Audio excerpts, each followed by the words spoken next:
Sarah Martinez smoothed down her simple blue dress as she walked into the Grand Plaza Hotel, her heart beating with anticipation. Today was her daughter Emma's wedding day, and despite everything, she couldn't help but smile. The lobby gleamed with marble and crystal, exactly the kind of venue her future son-in-law's family would choose. "Mom." Emma's voice rang out across the lobby. Sarah turned to see her daughter, still in her regular clothes, hurrying toward her. "You made it." But there was something tight about Emma's smile, a tension in her shoulders that Sarah recognized all too well. "Of course I made it, sweetheart. I wouldn't miss your big day." Sarah reached out to hug her daughter, but Emma took a small step back, her eyes darting around the lobby. "Mom, I need to tell you something," Emma began, wringing her hands. "James's family, they've made some changes to the seating arrangements." Sarah's stomach tightened. She'd been expecting something like this ever since James's mother, Patricia Thompson, had taken over the wedding planning. "What kind of changes?" "They've moved you to the back table," Emma said quickly, the words tumbling out. "Near the kitchen entrance. Patricia says it's because of the photographer's setup, but—" She trailed off, unable to meet her mother's eyes. Before Sarah could respond, a sharp voice cut through their conversation. "Emma, what are you doing down here? We need you in the bridal suite immediately." Patricia Thompson strode across the lobby, her designer heels clicking against the marble floor. Her eyes swept over Sarah with barely concealed disdain. "Oh, you're here." Sarah straightened her spine. "Hello, Patricia. The hotel looks lovely." Patricia's lips curved into a cold smile. "Yes, well, we wanted everything to be perfect for James and Emma." Speaking of which, she turned to Emma. "Darling, your hair appointment was scheduled for 10 minutes ago. You don't want to keep everyone waiting." Emma hesitated, looking between her mother and future mother-in-law. "Mom, I'm sorry about—" "Go on," Sarah said gently. "It's your day. Don't worry about me." As Emma hurried away, Patricia's facade dropped. "Listen," she said, her voice low and cutting. "I know Emma insisted on having you here, but let's be clear, you don't fit in with our crowd. The Thompsons have a certain reputation to maintain." Sarah kept her voice steady. "I'm here for my daughter." "Yes, and you can support her from the back of the room. We don't need your modest circumstances ruining the wedding photos. I'm sure you understand." Patricia's smile was sharp as glass. "Oh, and we've arranged for the staff meals to be served at your table." It seemed appropriate. With that, Patricia turned and walked away, leaving Sarah standing alone in the vast lobby. For a moment, she allowed herself to feel the full weight of the humiliation. She thought about the extra shifts she picked up at the hospital, working as a nurse to help pay for Emma's education. About the nights she'd spent helping Emma study for her medical school entrance exams, proud beyond words when she'd been accepted. Now her daughter was marrying into the Thompson family, owners of the largest hospital network in the state, and suddenly Sarah's decades of hard work meant nothing. She found her way to the ballroom, where the wedding would take place in a few hours. The space was stunning. Crystal chandeliers caught the light, fresh flowers adorned every table, and a string quartet was setting up in the corner. But as she walked toward the back of the room, she saw it, her table, partially hidden behind a large pillar right next to the swinging kitchen doors. "Mrs. Martinez?" A young woman in hotel staff uniform approached her. "I'm Jenny from Event Services. We were told you'd be seated here." Sarah nodded, noticing the sympathy in Jenny's eyes. "That's right. The thing is," Jenny lowered her voice, glancing around, "I wanted to let you know, while the staff here, we all know who you are. My sister was at County General last year when you worked that terrible 30-hour shift during the crisis. You saved her life." Sarah blinked in surprise. She remembered that night. A massive pileup on the highway had overwhelmed the hospital. She'd stayed long past her shift, working until she could barely stand. Jenny continued, "We think it's wrong how they're treating you, and we wanted you to know, if you need anything, just ask. The whole staff is on your side." For a moment, Sarah stood there, processing Jenny's words. Then she remembered something that could change everything. She reached into her purse and pulled out her phone. "Actually," she said, a small smile playing at her lips, "there is something you could help me with. But first, I need to make a call." As she dialed a familiar number, Sarah watched the Thompson family sweeping through the ballroom, directing staff and making demands. Patricia was at the center of it all, gesturing dramatically about some perceived flaw in the table settings. "Hello, Marcus. It's Sarah Martinez. Remember that favor you owe me? I think it's time to cash it in." The next 2 hours passed in a blur of activity. Sarah watched from her corner as the ballroom filled with guests, all dressed in designer clothes and dripping with jewelry. She couldn't help but notice how the Thompson family greeted each arrival with elaborate embraces and air kisses, at least until they spotted her. "Is that her?" She overheard one woman whisper to Patricia, "The mother who works as a nurse." Patricia's response was just loud enough to carry. "Yes, unfortunately. But don't worry, we've managed to keep her out of sight. Can't have anything spoiling James's big day." Sarah checked her watch. Any minute now. The first sign that something was wrong came when Jenny and 3 other servers suddenly removed their uniforms, revealing street clothes underneath. They walked straight through the middle of the ballroom and toward the exit. "Where are you going?" Patricia called out, her voice sharp. "We haven't even served the appetizers." Jenny turned, her head held high. "We quit."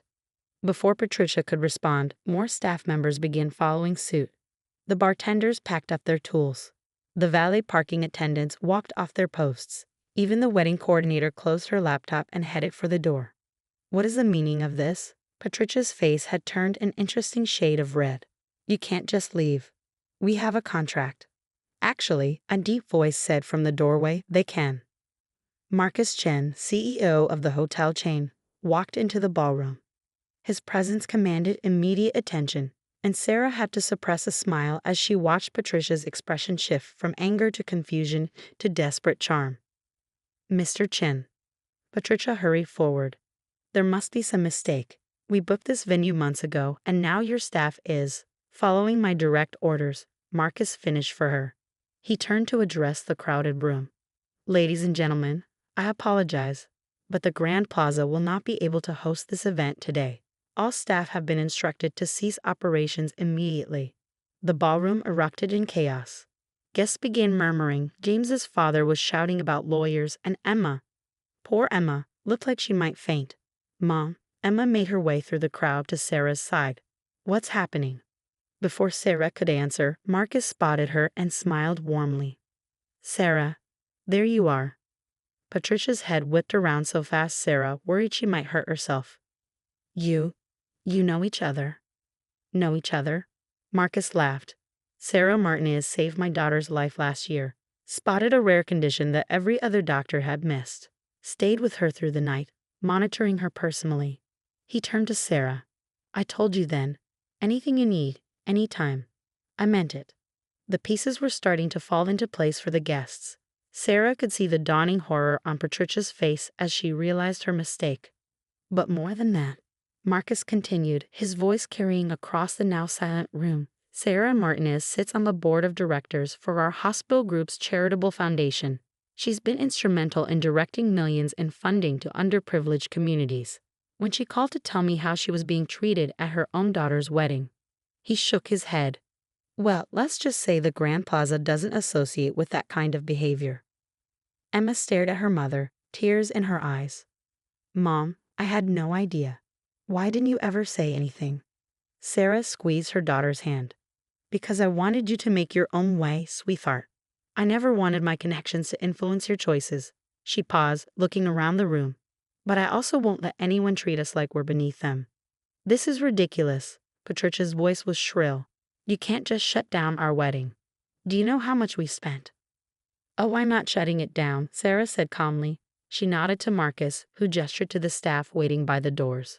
They began wheeling in new serving carts, and fresh teams of waiters entered the ballroom. "I'm taking over." Patricia's mouth opened and closed soundlessly as Sarah continued.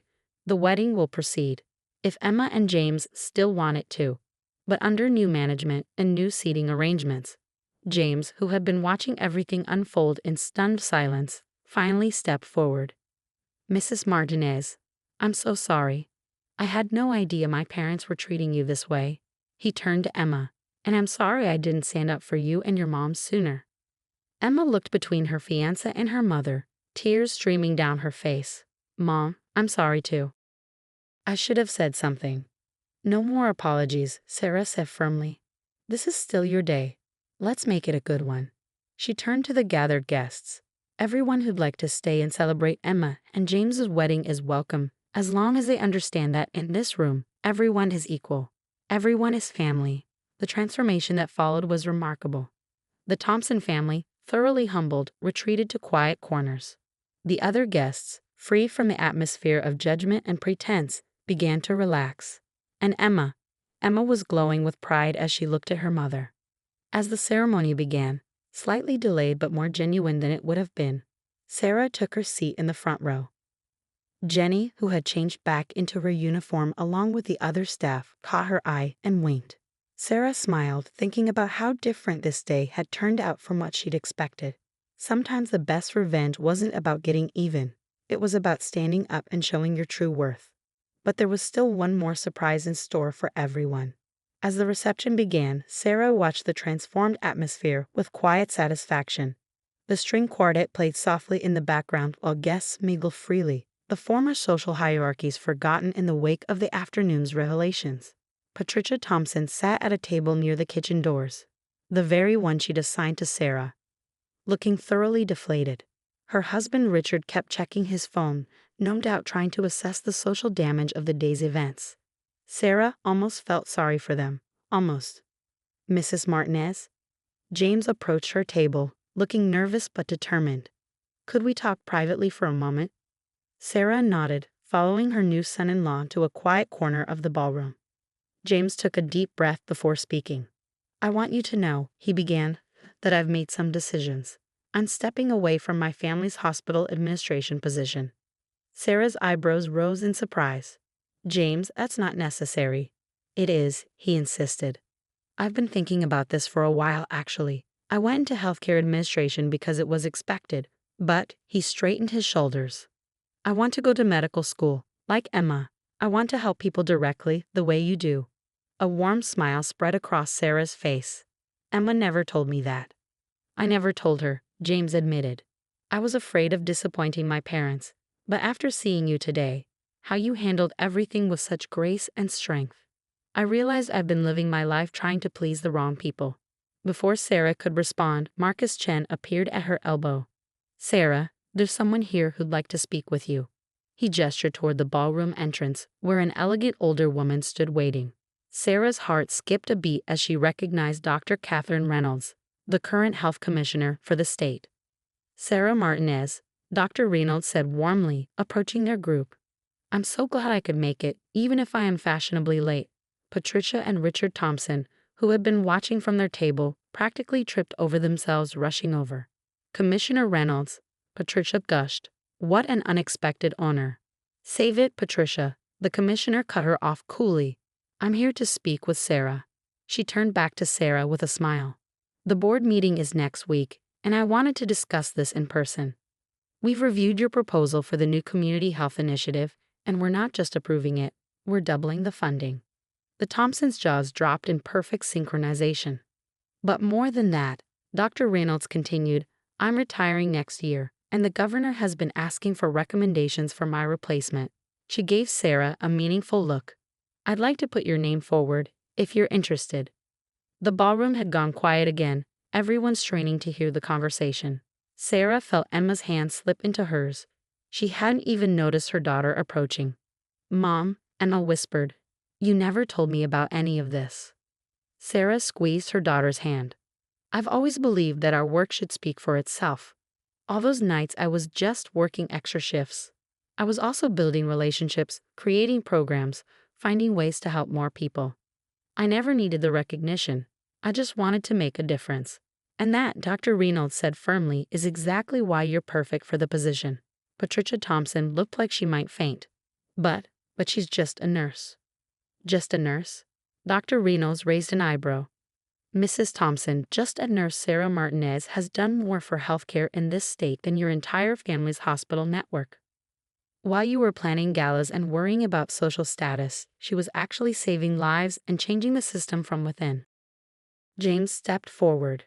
Commissioner Reynolds, I'd actually love to hear more about the Community Health Initiative. I'm planning to apply to medical school. Medical school. Patricia interrupted, her voice shrill. but you're supposed to take over the family business. No, Mother, James said firmly. I'm going to make my own way, just like Emma did, just like Mrs. Martinez taught her to do. The reception continued into the evening, but with a distinctly different tone than anyone had expected. The Thompsons retreated to their table, their social cards thoroughly played. Meanwhile, Sarah found herself surrounded by guests eager to discuss her work and vision for the future of healthcare in their state. As she watched Emma and James share their first dance, Sarah reflected on how differently this day had turned out from what she feared. She hadn't set out to humiliate the Thompsons or prove her worth. She'd simply refused to be diminished by their prejudice. Jenny appeared at her side with a glass of champagne. You know, the young server said with a grin. When my sister told me about the nurse who saved her life, she said you were some kind of angel. I think you might actually be a ninja. Sarah laughed, accepting the champagne. Sometimes the best revenge isn't about getting even. It's about standing tall and letting your actions speak for themselves. Later that night, as the reception was winding down, Emma found her mother alone on the hotel's terrace, looking out at the city lights. Mom? Emma's voice was soft. I'm so sorry about everything. Not just today, but I've been pulling away from you, trying to fit into James's world. I forgot who I am, who you taught me to be. Sarah turned to her daughter, seeing not the bride in her expensive gown, but the little girl who used to fall asleep reading medical textbooks because she wanted to be just like her mom. You never have to apologize for trying to find your way, Sarah said, pulling her daughter into a hug. But remember, your value isn't in who you marry or what family you join. It's in what you do, how you treat people, and the difference you make in the world. Emma wiped away a tear, careful of her makeup. I know that now, more than ever.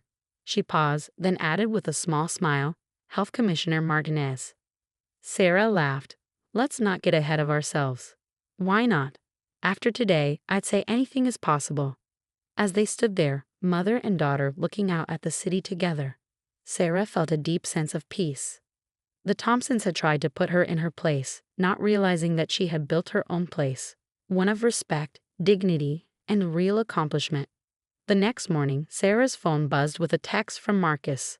The staff can't stop talking about yesterday. You've become a legend at the Grand Plaza. Sarah smiled as she typed her reply. Sometimes the best revenge isn't revenge at all. It's living your truth and letting others learn from it. As she set her phone down, Sarah thought about all the paths that had led to this moment. Years of hard work, quiet dedication, and unwavering integrity had built a foundation that no amount of social snobbery could shake.